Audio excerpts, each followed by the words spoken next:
أنا وين لحقت أشتغل أني؟ قضيت المنصب منها طب وداعش منها.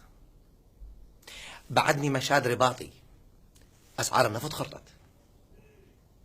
بعدنا مذابحين ذبيحة المنصب قبل التظاهرات، وكل يوم غيرينا وزير.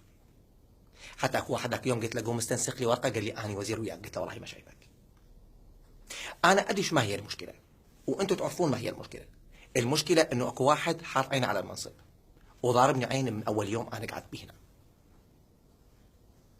من اول يوم ضربني عين، ومن يومها نقل معوضتين ما فات، طقطقنا حرمل هم ما فات.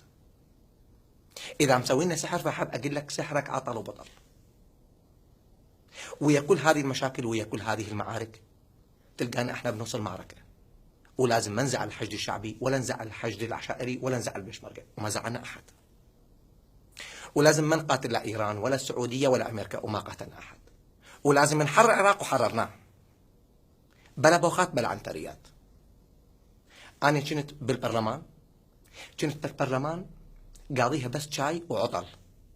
جبتوني للرئاسه فتره حتى حمورابي ما يتحملها، وعادي ومشينا العراق الى بر الامان. ويا كل هذا اني ادري ان انتم ما راح تنتخبوني، ادري بهالقضيه، ادري بهالقضيه تماما ان انتم ما راح تنتخبوني. بتحبون بس اهل السجاجين واهل القامات واهل القرايب واهل الهوسات. انا هاي ادري بهاي القضيه، ما راح تنتخبوني لان اني من اهل الله. لكن اريد اقوله انه انا ما مضوجني هذا الشيء، مضوجني انه لما ادخل على اليوتيوب اكتب حيدر يطلع اسمي سادس اسم. ليش؟ سادس اسم يطلع، الجماعه يطلعون اول اسم وانا سادس اسم. ليش؟ انا اريد اقول شغله واحده، ما تصير لكم جاره، لا والله.